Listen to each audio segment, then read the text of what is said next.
गौतम अडानी देश के वो बड़े बिजनेस टाइकून जो इन दिनों लगातार चर्चाओं में छाए हुए हैं। कई बड़ी इंडस्ट्रीज के मालिक और अमीरी की रैंकिंग में दुनिया में एक खास मुकाम हासिल कर चुके गौतम अडानी ने हाल ही में रईसी के मामले में मुकेश अंबानी को भी पीछे छोड़ दिया है। दुनिया में वे चौथे सबसे अमीर व्यक्ति हैं। सफलता की असीम बुलंदियों को चूमने वाले गौतम अडानी से जुड़ा एक ऐसा किस्सा भी है जिसे सुनेंगे तो आप भी दंग रह जाएंगे। उनके जीवन में ऐसे दो वाकये हुए जिससे उनकी जान जाते जाते बची। गौतम अडानी को एक बार फिरौती के लिए किडनैप कर लिया गया था तो दूसरी बार वे आतंकियों की गोली का शिकार होने से बचे थे। 80 के दशक में कॉलेज की पढ़ाई बीच में ही छोड़कर अपना कारोबार शुरू करने वाले गौतम अडानी आज कई सेक्टर्स के साथ जुड़े हुए हैं। उनका नाम दुनिया का एक बड़ा ब्रांड बन चुका है।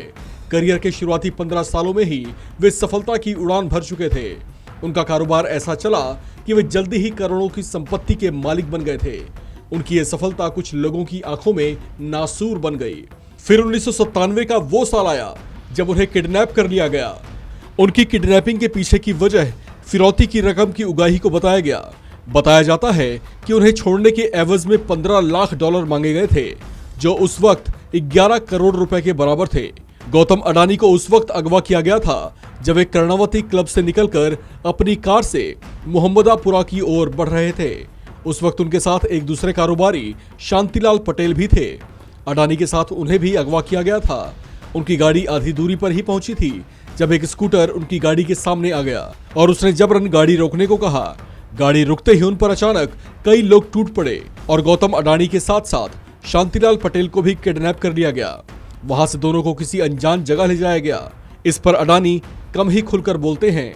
उनकी किडनैपिंग के आरोप में गैंगस्टर फजलुर रहमान उर्फ फैजू और भोगीलाल दर्जी उर्फ मामा को गिरफ्तार किया गया था। उन्हें कुछ समय पहले ही 22 साल लंबे चले केस के बाद अपराध मुक्त कर दिया गया है। इस मामले में अभियोजन पक्ष ये साबित करने में नाकाम रहा कि फिरौती के लिए अपहरण हुआ था और उसमें इन दोनों का कोई रोल था। गौतम अडानी के जीवन में दूसरा बड़ा वाकया जिसमें उनकी जान संकट में पड़ गई थी वो था 26 नवंबर 2008 में मुंबई में हुआ आतंकी हमला। जिस वक्त यह हमला हुआ था उस समय अडानी होटल ताज में वेदरक्राफ्ट रेस्टोरेंट में दुबई पोर्ट के सीईओ मोहम्मद शराफ के साथ डिनर कर रहे थे। ताज होटल में ही आतंकियों ने 160 लोगों को मौत के घाट उतार दिया था, जिसमें अडानी बच निकलने में कामयाब रहे थे।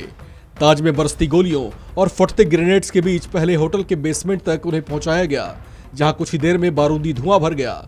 सांस लेना दूभर हुआ तो वे वहां से निकलकर ताज चैम्बर तक पहुंचे, जो कि एक फ्लोर ऊपर ही था। उस समय उनके अलावा वहां पर करीब 100 और लोग थे। वे लगातार फोन के जरिए अपने लोगों के संपर्क में बने रहे। 26 नवंबर की पूरी रात अडानी ने बेसमेंट में गुजारी। अगले दिन गुरुवार को सुबह सुरक्षा बलों ने करीब 8:45 पर उन्हें होटल से बाहर निकाला। 27 नवंबर को वे अपने प्राइवेट एयरक्राफ्ट से अहमदाबाद पहुंचे। अपने जीवन का दूसरा सबसे बुरा अनुभव शेयर करते हुए उन्होंने कहा था कि उन्होंने मौत को सिर्फ 15 फीट की दूरी से देखा था। इस खबर में फिलहाल इतना ही। बाकी अपडेट्स के लिए बने रहिए वन इंडिया हिंदी के साथ।